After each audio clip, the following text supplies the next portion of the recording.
গণতন্ত্র পুনরের বিষয় হলো সচিবালয়ে হাসিনার প্রেতাত্মারা এখনো বসে আছে।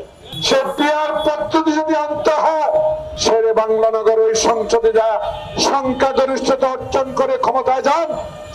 আসসালামু আলাইকুম প্রিয় দর্শক, জানিয়ে দেব এখনকার গুরুত্বপূর্ণ টপ নিউজটি। পুরো নিউজটি উপস্থাপন করব আমি নিপা আক্তার শিমু। এবার বিস্তারিত খবর।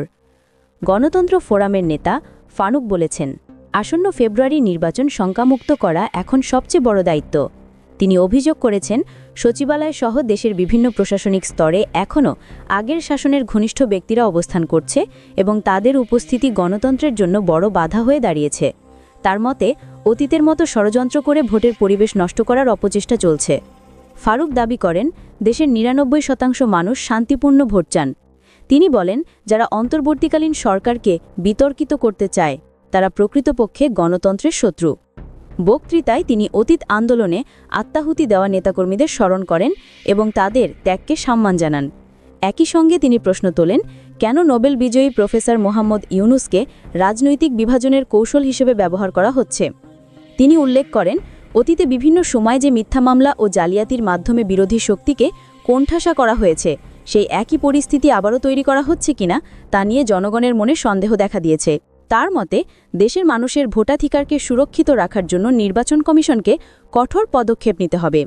ফারুক বলেন, ২০১৪, ২০১৮ এবং ২০২৪ সালের ভোটে যারা রাতের অন্ধকারে ক্ষমতা দখল করেছিল, সেই ব্যক্তিদের আগামী নির্বাচনে অংশগ্রহণ করতে দেওয়া উচিত নয়। তিনি প্রধান নির্বাচন কমিশনারের কাছে অনুরোধ জানান, যাতে আগামী নির্বাচনে এই ধরনের ব্যক্তিরা কোনোভাবেই প্রার্থী হতে না পারে। প্রপোর্শনাল রিপ্রেজেন্টেশন বা পিআর পদ্ধতি প্রসঙ্গে ফারুক বলেন, এটি চালু করতে হলে জনগণের সমর্থন অর্জন করতে হবে। ভোটে সংখ্যাগরিষ্ঠতা পাওয়ার পর সংসদে সংবিধান পরিবর্তনের মাধ্যমেই পিআর পদ্ধতি আনা সম্ভব। তিনি বলেন, বাংলাদেশের মানুষ জানে, আমার ভোট আমি নিজেই দেব।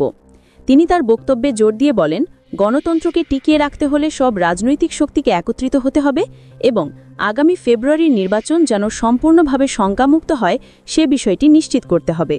প্রিয় দর্শক, এই ছিল এখনকার গুরুত্বপূর্ণ নিউজ। আরও গুরুত্বপূর্ণ নিউজ নিয়ে ফিরছি কিছুক্ষণের মধ্যে। নিউজগুলো সবার আগে দেখার জন্য এই চ্যানেলটি সাবস্ক্রাইব করতে ভুলবেন না। ধন্যবাদ।